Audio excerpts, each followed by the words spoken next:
inner join, outer join. Inner join, so at this point, we practiced inner join a little bit. That's the default. That's the default join operation, so we do not need to specify it. Yeah. So when you join two tables without using this join keyword, that's the inner join. Okay. Then what is the outer join? Yeah.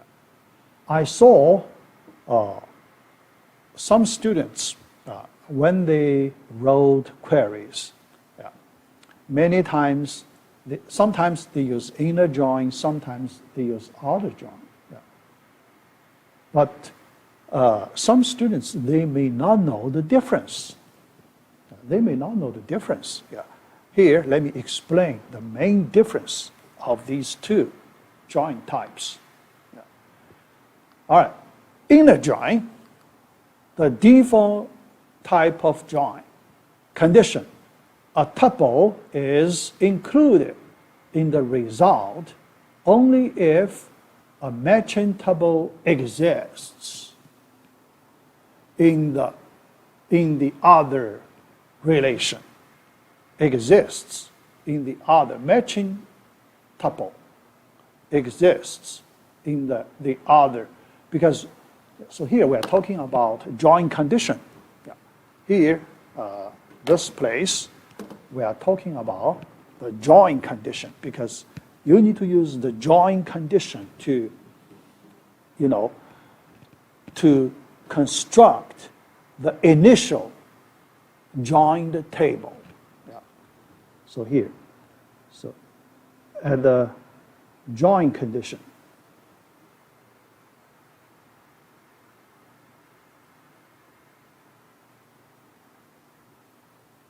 all right, yeah.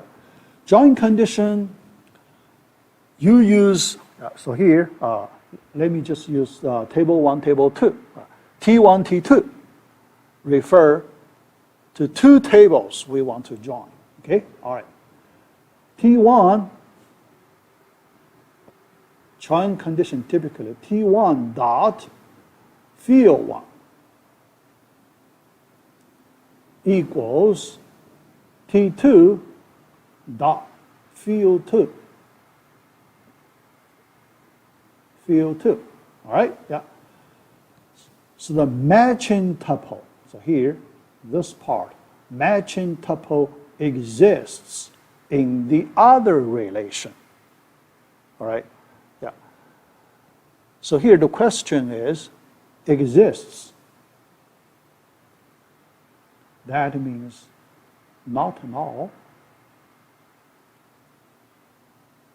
If its value is null, we do not say it exists, right? Yeah. If it is null, we do not say it exists. Okay? Yeah. All right. And also, matching tuple exists in the other relation. Tuple is included. Yeah. All right. Yeah. So here, also this side also has a question about the null value. Okay? Yeah.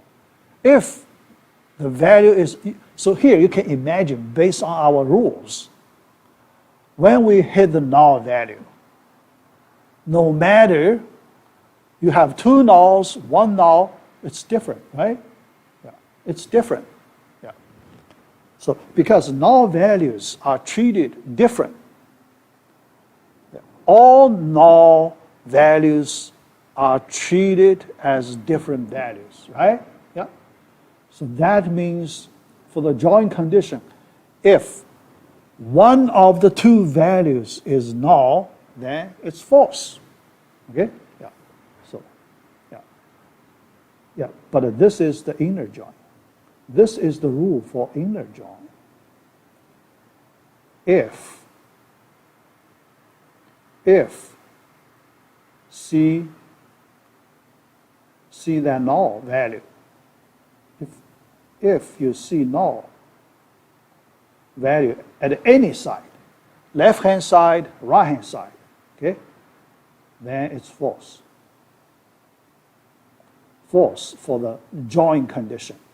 So they're not selected, not selected. So that's the inner join rule. Okay, inner join rule. All right, yeah. Okay, the default. Yeah. So the outer join, we need to change this rule. Outer join, we need to change this rule. Okay? Yeah. So that's the main difference. Yeah. All right. Yeah. Right. Okay. For the outer join, the rule is like this. Specify it explicitly, yeah, because outer join, you need to specify what type of outer join. Left outer join, right outer join. So there are two types outer join. Left and the right. These two types outer join.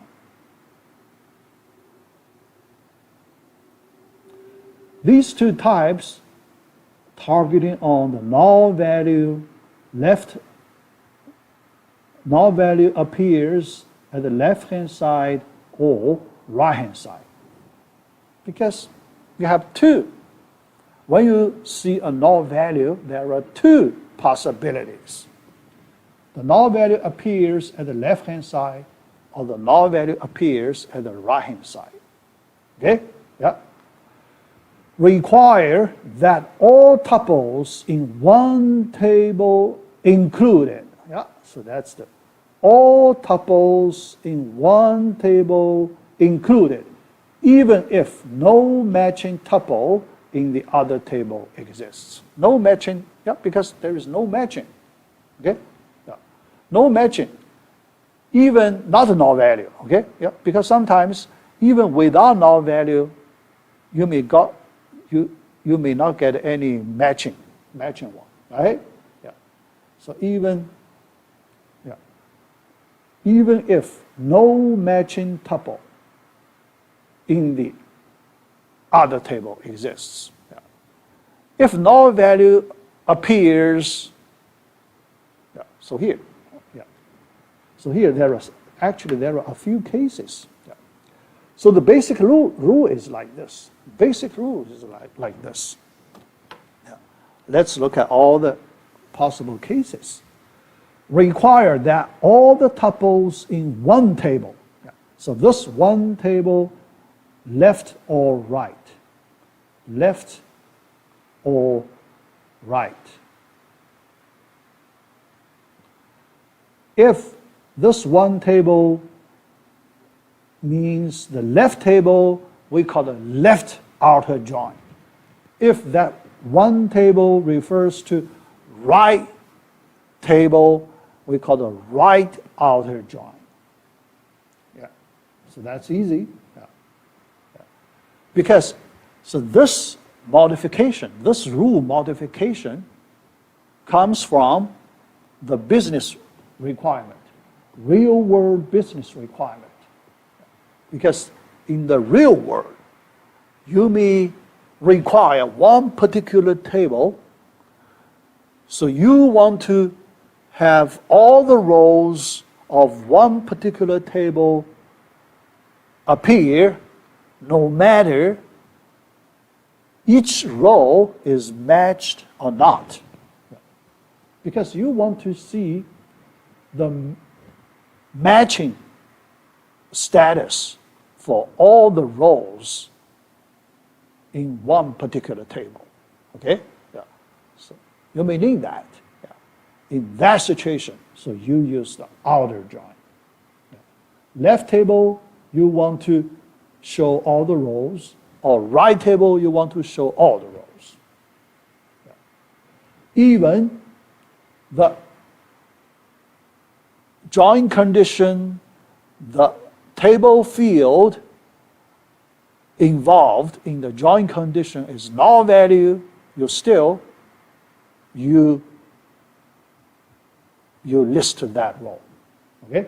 So if it has a null value we know, no matching, right? If one of the null values occurs, we know the condition is no matching. But if it's in the left table, if we want to have left outer join, we still need to list it. Yeah. Similarly, for right outer join case. Yeah.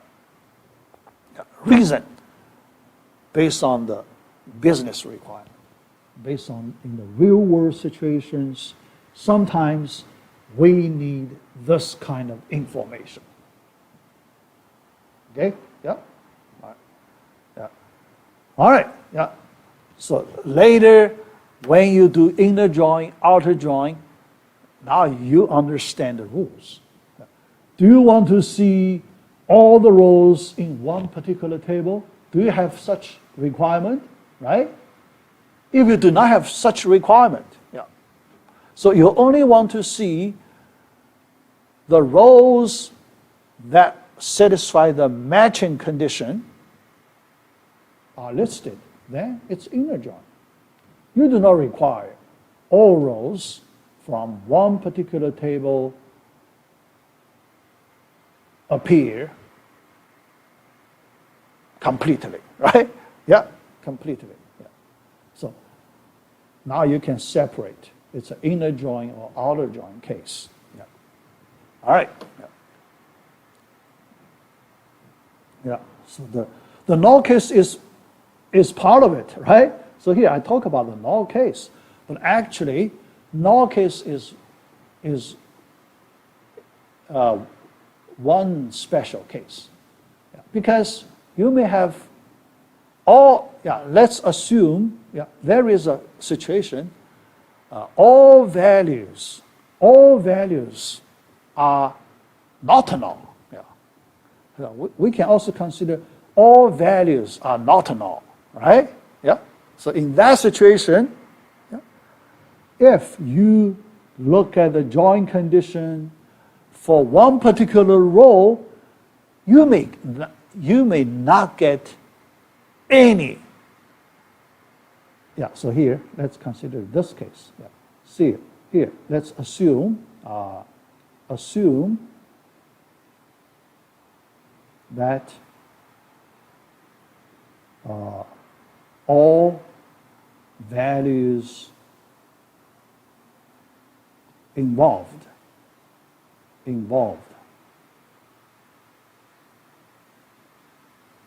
are not null. Okay? So here, that means we do not consider the null case. Okay?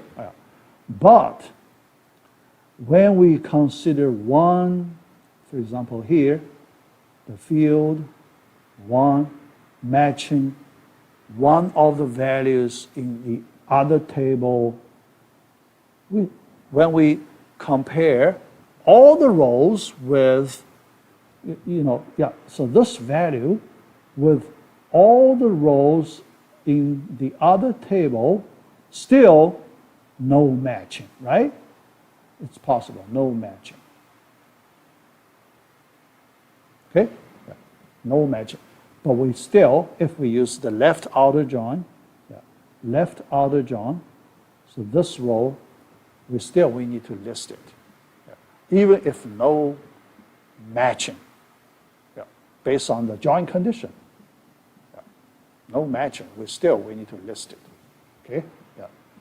All right. Yeah. But from the return table, you can see no matching. No. The matching part, missing. Okay? Yeah. Actually, because if it's matching, you can see the data from the other table, right? So if matching, you see the data from, but if no matching, you see null values for the other table. Yeah, all null values. Yeah, because nothing. Yeah, nothing. Okay? Yeah. All right. Left outer join, right outer join. Left outer join, all tuples in the left table included. Right outer join, all tuples in the right table included. Yeah, so that's simple. Okay, yeah. All right. Next, let's look at a simple example using outer join. Yeah. Question. For each employee, retrieve the employee's last name and the last name of his or her immediate supervisor, where an employee tuple whose value for super SSN is null is also included. Yeah, because, yeah, so here, based on this, yeah, because this condition, requirement. Because if one employee does not have supervisor, we still want to list those employees. So because we want to know that information. What are those employees who do not have supervisors? So the value is null. Okay, super underscore SSN is null. We want to see those roles, those employees. Here you can see in the business side, sometimes we need the outer join case. Yeah. All right. Yeah. So select. Yeah. This time we need to join employee table twice, right? Yeah. From employee as E. Yeah. So two copies. This employee table. One copy E, another copy S, supervisor. But this time, left outer join, because we want this employee table copy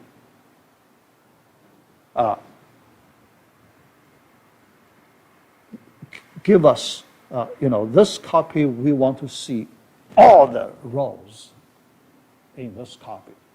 Okay? Even no matching in the join condition. Even if that employee has no supervisor. No supervisor. Okay? Yep. So we want to list them. Yeah. All right. Yeah. Yeah. So then you can, if you want to see the result, you can execute this SQL query on your database, so you can see what's the return result, okay, for the outer join. Yeah. Because this table, you will see 7 employees, remember? Yeah. Among total 40 employees, 7 out of 40 employees, the super SSN, the super underscore SSN should be the null value, okay? Null value. Yeah, all right, yeah. So that's the outer join, okay, yeah, all right. Yeah. So we finish this 8.4 topic. Next, let's go to the A topic, yeah. 8.2 actually. As I remember, we did the first 3 slides because we did a lot of explanation there. Yeah. All right. So let me continue. Part A. Part A, this one. Yeah. All right. Yeah. Okay. Yeah. We did part of data structure. We did one slide in 8.2. Yeah. We talked about data structure, right? Yeah. All right. So next slide, this one.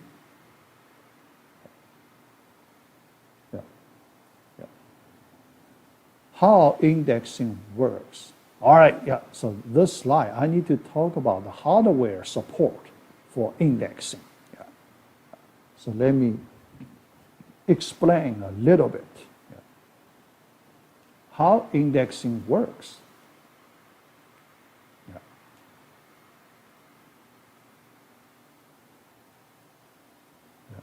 All right. So we need to, we need to understand this topic from hard drive. Yeah, hard drive. Yeah. All right. To find a record in table. Yeah. So here, the high level. Yeah.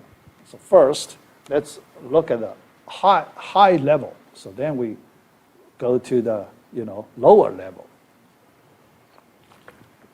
From the high level, we need to find the record in the table, original table. Okay. Yeah. So here, original table. How to find a record in the original table? A search condition based on a field. Yes. Yeah. So here we consider select statement. But when you do select statement, you have a selection condition, right? In the selection condition, you need to specify a field. Which field you want to apply the select condition? Okay? Yeah. So here we talking about select condition. Select condition.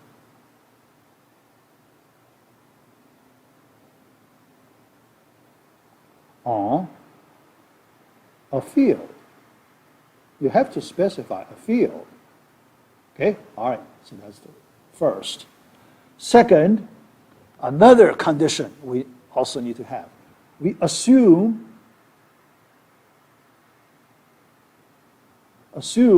that an index is created on this field.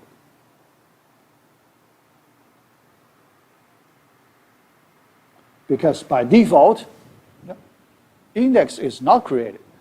If you do not do it explicitly, then no index is created. Okay? Yeah. So you have to write that SQL statement to create an index. So that based on this assumption, then we can look at how this question, how to find a record in a table. Yeah. All right. Yeah, okay, yeah, that's fine. The index is searched, right? So here I need to use the diagram to show you this idea. Okay, all right. Suppose this is original table. Okay, so this is the original table.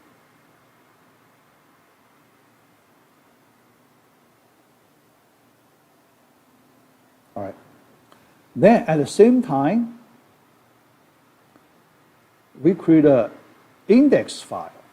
So index, yeah, I haven't talked about the structure. Yeah, index, it's a smaller table. Okay, smaller table. Yeah. So here we use the primary index, yeah, because that's the main one. Primary index. And there are several other index types. Yeah. The biggest one, yeah, the biggest one used in the real world situation is the primary index. Yeah. All right. So there are two fields. Okay. Yeah. The first one is the key field. Key field, that's the selected field. Yeah. You select a field in the original table. So those field, key values, they are used as the index field. Then the second field, it's a pointer. Pointer, so pointer, right? Yeah. So in C++, there is a pointer. Pointer point to memory location. So in that, C++, when you learn pointer concept, it points to memory location. But this pointer point to a location in the hard disk.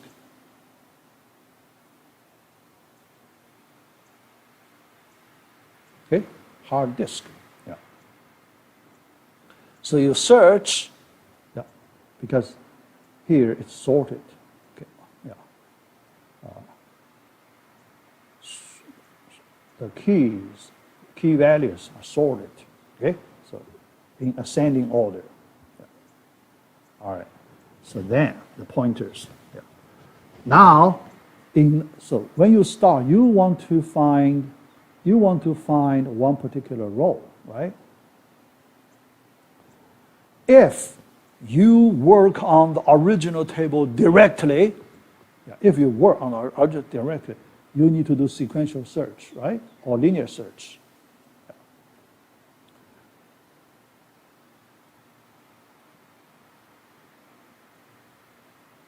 Yeah. Because the rows in the original table may not be ordered. Yeah. So in general, it's not ordered based on the selected field. Yeah. So you can only do linear search. When the table is large, linear search very slow. Okay? Yeah. And remember, yeah, right, linear search very slow. Okay, all right. So now you create an index to speed up the search. Yeah. When you have that, so in order to find, so given key value, right? Because in this search operation, key given. Yeah. The search key, so this key means search key. Search key is given. Okay? If search key is given, then the DBMS start a search in this index file, applying the binary search. Not linear search, much faster to get the right one. Okay? So get the row that contains the search key. So here, although it contains search key, but later when we study the detail, actually we find a slot. Yeah. Because when we store the keys here, we may not store all the keys. Okay? We store some of the keys. So for the primary key, we may not store all of the rows in the original table. We store some of the rows. Yeah. Yeah. Later I will explain. Yeah. Later when we learn more and more details, some of, so we can compress the original table a little bit. Yeah. Yeah. Why some of the rows? Yeah. Later, when we go to the hard drive structure, so then we can understand why we just store some of the rows, not all the rows. It's not necessary to store all the rows. So we can save another, round resource. Another round resource. Yeah. But we can apply binary search. Okay? The binary search this time, we may not be able to find exact key, but we can find a slot. Okay? So the key should between two adjacent entries. Two adjacent entries. Then the previous entry will point to its pointer will give us the location to load the data. That pointer will tell us where to load the data. Okay? Yeah. All right. Yeah. Sorry. Yeah.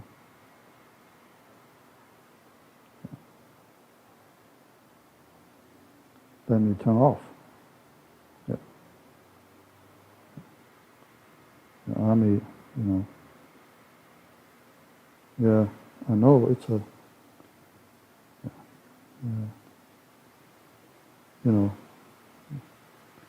because today is the deadline for the tax day, right?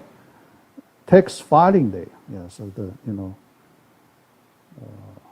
my financial advisor called me. Yeah. Anyway. Yeah. All right. Yeah. So here, this is our, first round understanding detail. We have a lot of more details. Okay. Yeah. So now you just understand in this much. Yeah. Search result of the index file. Yeah. So you look at my diagram. Search result. Yeah. Of index file. A pointer to disk block. Yeah. This pointer hard disk. So which part of there is hard disk? There is a concept called a disk block. Later I will draw a diagram to explain this disk block. Yeah. That contains the original requested record. Yeah. Okay? Yeah. So here, this slide gives you, let's say first round understanding. Yeah. Still a lot of detail hidden. Yeah. So we need to explore a little more details. Yeah, but it won't be too much. Okay, it won't be too much. Yeah. Yeah. All right. Yeah, so here, 8.3 primary index. Yeah. Now, because this is 90-something percent, 90-something percent of the index usage, we use this type, primary index type. Other than primary index, there are a few other types, other secondary index types. Yeah. All right. The primary index, first, structure. Yeah. An ordered file, yeah, ordered index file, yeah, whose records are of fixed length. Yeah. All right, fixed length. Records, yeah, records or entries. Yeah. Yeah. Yeah, because later we use entries to refer to, index records, index rows, yeah, whose records, entries are of fixed length with two fields, a key and a pointer. Yeah. Primary key of a primary index. Yeah. Here, look at the name. A primary key. Do not confuse with our original. Yeah, we have a primary key concept, right? Yeah. In a table. Yeah. So do not get confused. This primary key not equal to our old primary key concept in a table. In a table. Okay? Yeah? Our old primary key concept, that one. Yeah, that's the primary key. But here, the primary key in this place, that's the key field of the primary index. That's different. Yeah. Okay, that's different. Because the key we used here, not necessarily the primary key of the original table, right? Yeah. Could be the secondary key of the original table. Okay? Yeah? Yeah. But we still call primary key of the primary index. So, for you need to see the difference. Do not get confused. Okay? Yeah? All right. The first field is of the same data type as the ordering key field of the data file. Yeah. So the same fields, so those keys, so you use as the first column. The second field is a pointer to the disk block that contains the record to be searched for. Yeah. So your targeting row, right? So you have a row. So the row you want to find, the targeting row, that row is stored in one disk block, right? Yeah. So here, let's assume in one disk block. All right. Yeah. But that location, so here, we need to store the location of that disk block. So that location, we use this pointer variable. Address, but not memory address. Address in the hard disk. Address to a disk block in the hard drive. So that's the pointer, the structure of the primary index. Number of index entries here. What's the number of index entries? Number of index equals the number of equals what? Okay? Yeah. There is one index entry in the primary index file for each block in the data file. Each block in the data file. Okay? Yeah. All right. Yeah. So here, each block.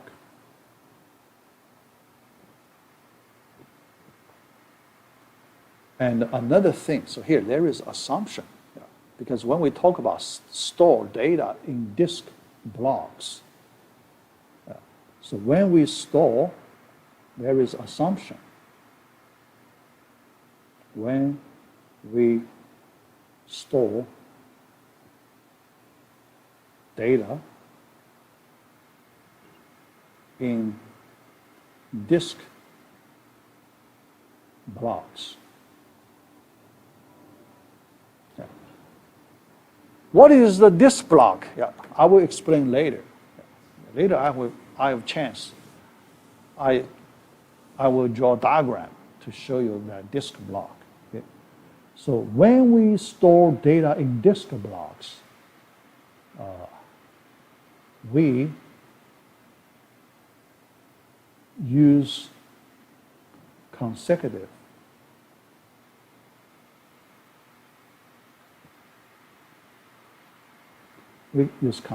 disk blocks.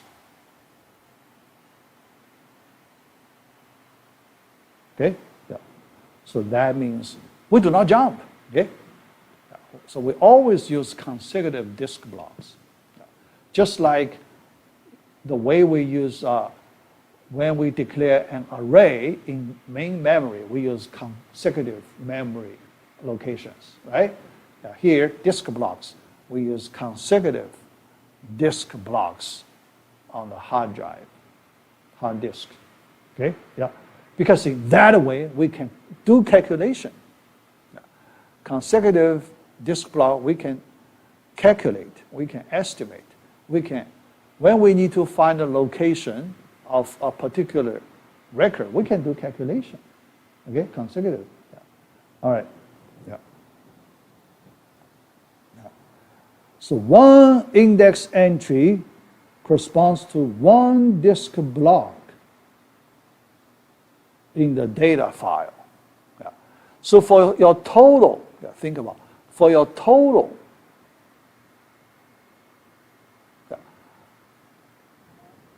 for your complete table, so here, I need to draw a diagram another time. Okay? All right. So here, the diagram, this place, this table, this is our primary index.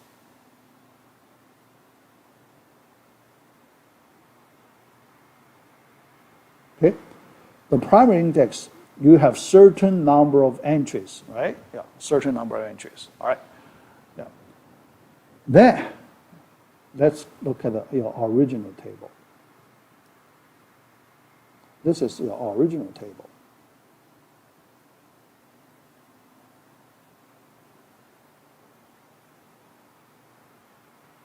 Okay, all right. So your original table, the number of rows usually greater than the number of rows in the primary index. Okay, greater than. Yeah. All right. And each disk blocks, look at that. So each disk blocks, you may need to store multiple records. So this is one disk block. Okay. One disk block, you store multiple records, original records. Okay, all right. Yeah. So then, the first entry point to, because the first, not point to the original table, point to the disk block that store this record. Okay, yeah. Suppose this row is stored. Suppose this is B1, block 1. Okay, yeah. B1. Yeah. All right. So then the search key for that one, because search key may be somewhere here. Okay, search key here, so point to, that disk block, and so on. Okay, yeah. All right. Yeah. The primary key. Yeah. Primary key. Okay.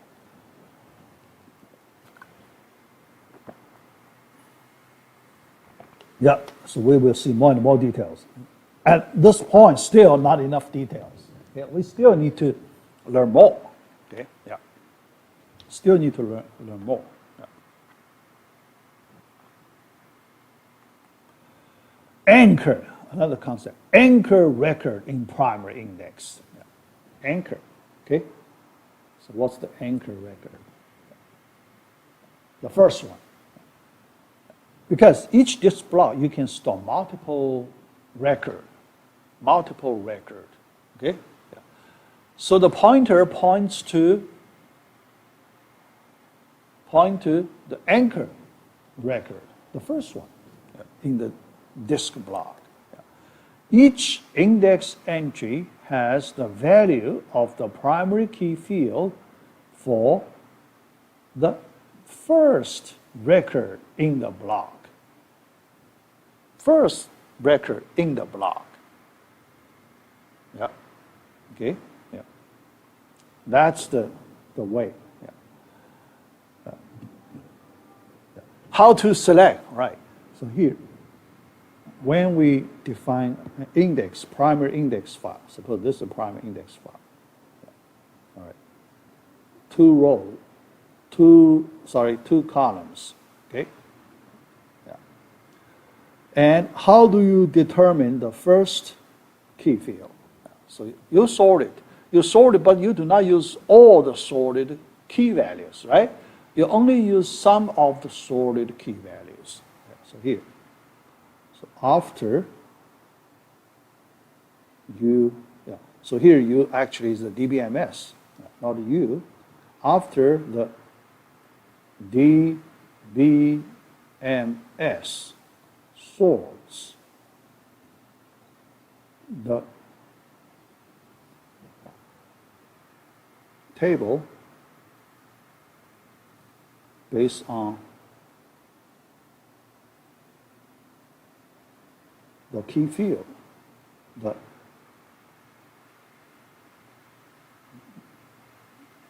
the key field.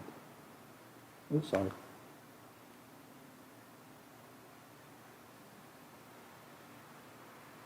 Okay, all right. Then to select So the first entry, yeah, when you select first entry, okay, yeah, all right. Because you want to point, the pointer point to the anchor. Yeah. So this anchor record. So each index entry has the value of the primary key field for the first record in the block. Okay, all right. So, yeah. So you need to look at the, disk blocks. Yeah. Okay. Consecutive disk blocks. Yeah. Consecutive disk block. Okay. Yeah. B1, B2, B3. Okay, all right, yeah, yeah, yeah. So here, the first record, the location of the first record in each block, those keys you select to put here, okay? Those keys you select to put here, and you sort them. You sort them, all right. And each entry, so you point to the location of that anchor record. Anchor record. Why anchor record? Because when you load the data, when you load data into the memory,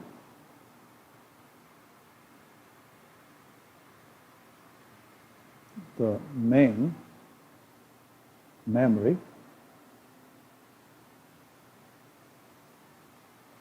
each time you load the whole disk block.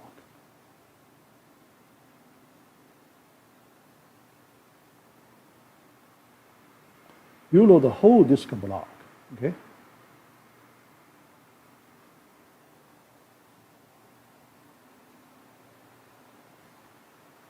Yeah. Not just that one record, okay? Yeah. Because the targeting record, you only know it's inside this block, but you don't know where it is, okay? You just know that the targeting record is somewhere in this disk block, but you don't want to search the disk block to find it because it's too slow, okay? All right. So how large is the disk block? Yeah, the size, yeah, we call it block size. Typical block size, yeah, because sometimes bigger, sometimes smaller, but typical block size. 4 KB, kilobytes. 4 KB.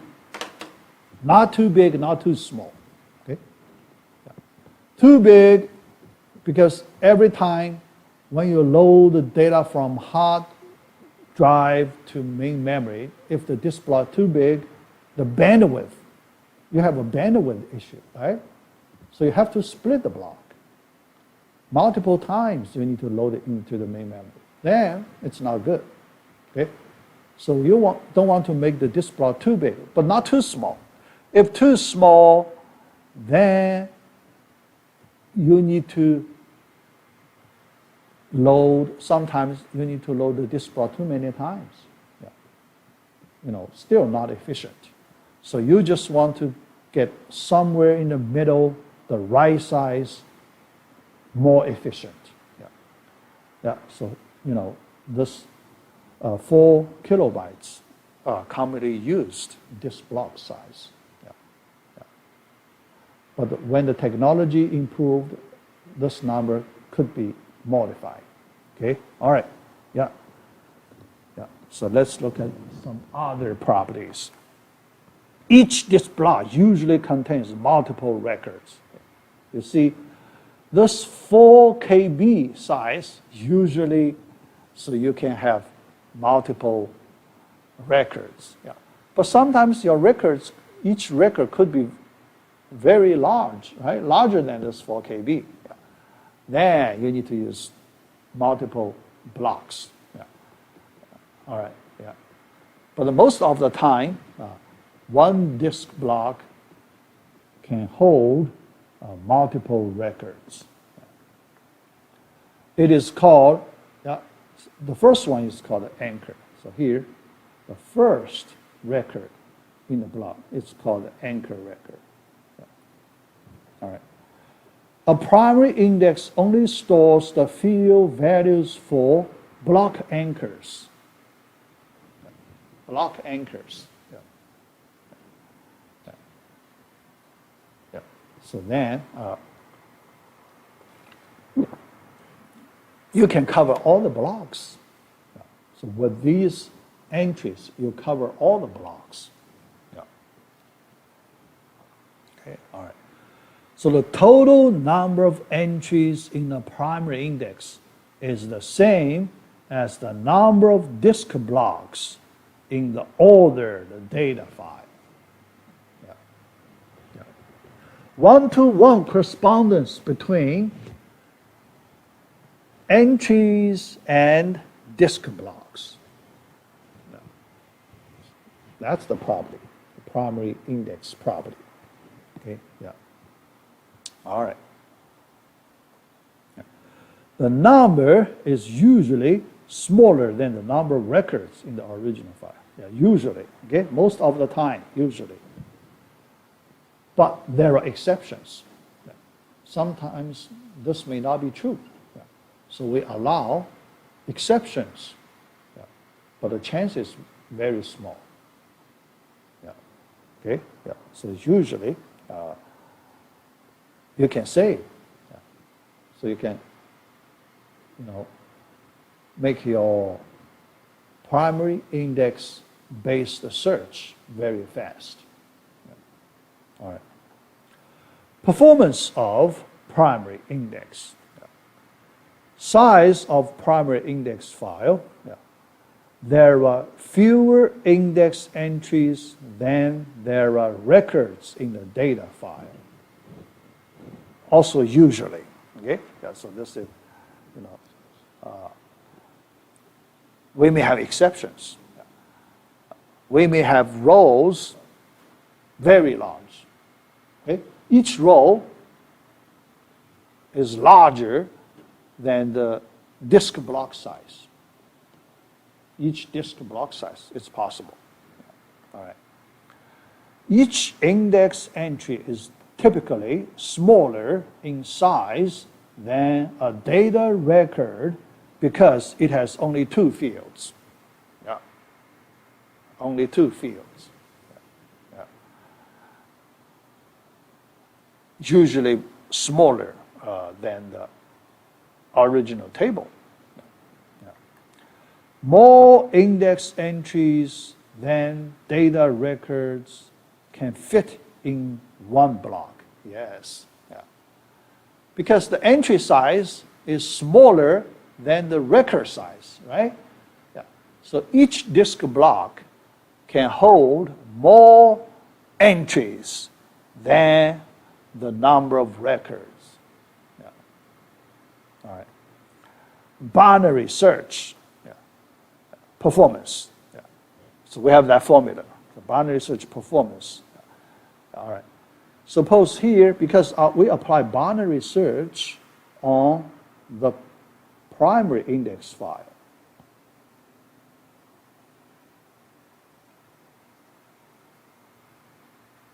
Okay, And this n means the number of entries.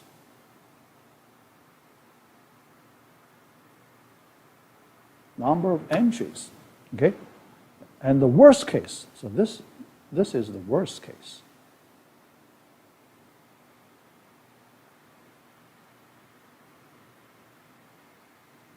Sometimes you can do better, the worst case.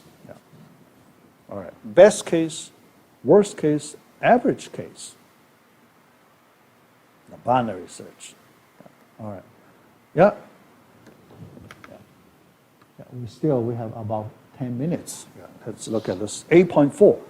Binary search based indexes. So let's try to learn a little more details. Yeah. Ordered files. Yeah. All right. A table can be sorted on index field. A table can be sorted, right? Yeah. All right. An index file is created and index entries are sorted in order to apply the binary search. Yeah. So that's, back to our initial discussion. Yeah.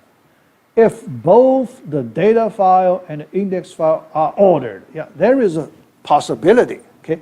Although the data file ordered, the possibility is small, okay? Yeah. That possibility usually is small, okay? But it's possible. Yeah.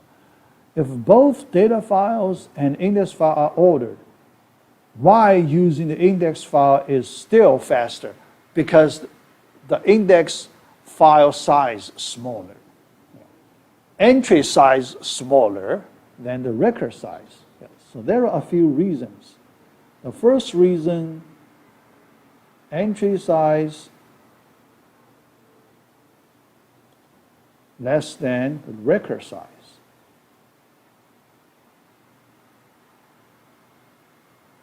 Okay, all right, yeah. And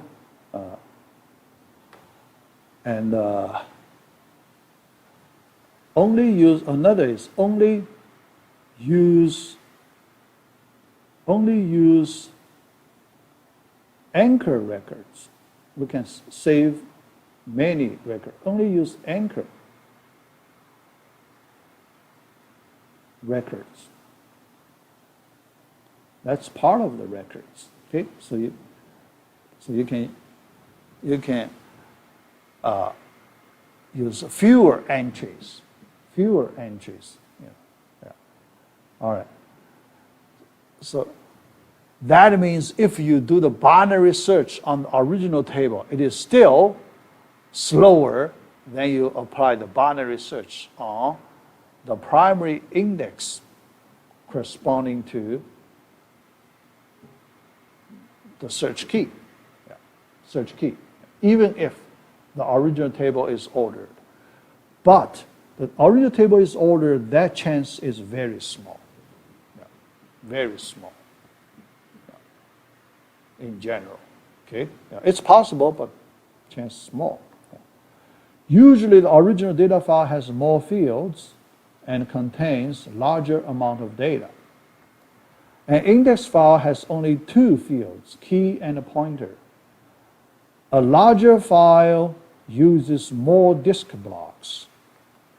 Smaller file, yeah, larger file, we know,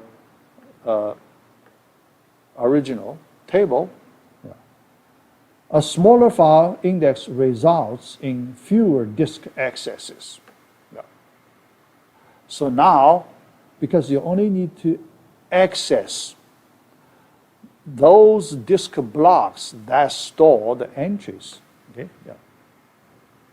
Yeah. Yeah. All right. Yeah, let me use old way and a new way. Old way without using index. New way, you use index. Okay? Old way, you need to do the binary search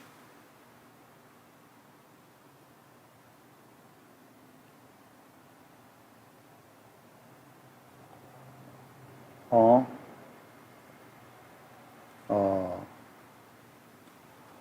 record disk blocks. Okay?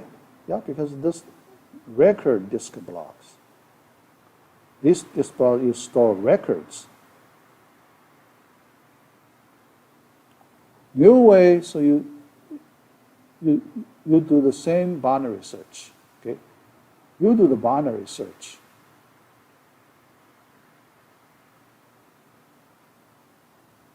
But on entry disk blocks.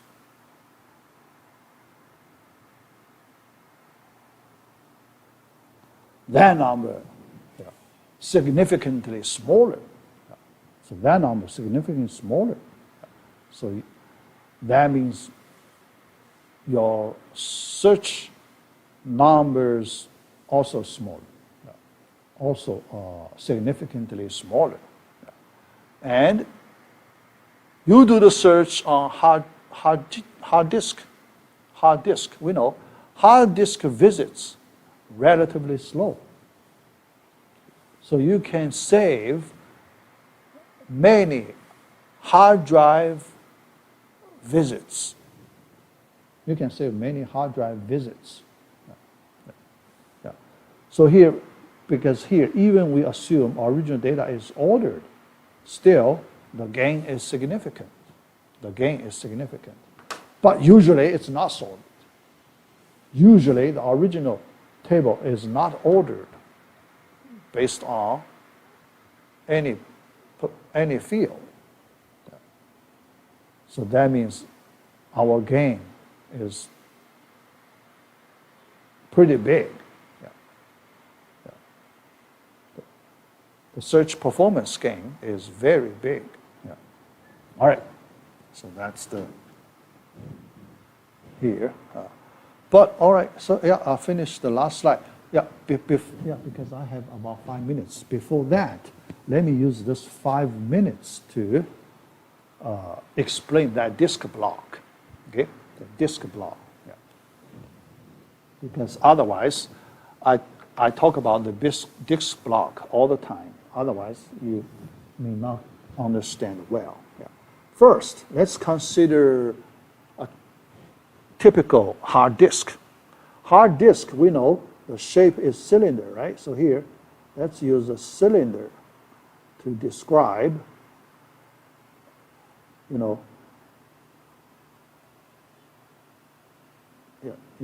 one typical structure of the hard disk. Yeah. For a cylinder, there are many surfaces, right? Yeah. Many slides divided into many disks. Yeah. Slides. Yeah. So here, each circle. So here I draw. You can store data at both sides. This side and also, so it's a two-sided disk, okay? Two-sided. Yeah. Then each side you store data on concentric circles.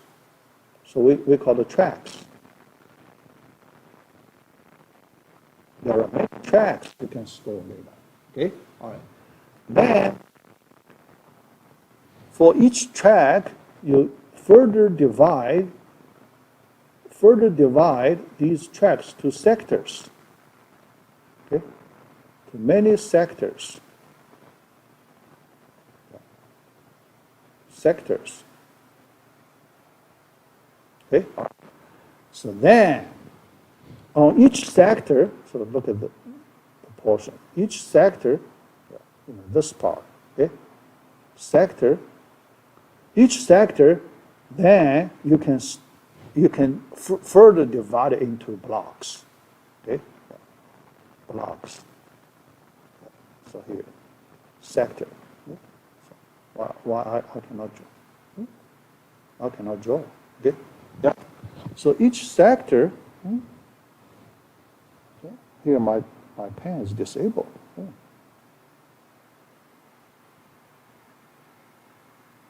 Yeah. Yeah. All right. Yeah, I don't know what's the reason.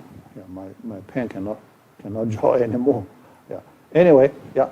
So each sector can be further divided into several blocks. Okay? Yeah. So that's the concept. Yeah. So when we talk about that, okay, so we use consecutive blocks, so use sector by sector, then tracks, so then, faces, surfaces, upper, down, then disk number, all those, organize the data in that way, okay? All right, so let me stop right here. Yeah, I don't know, so why my pen?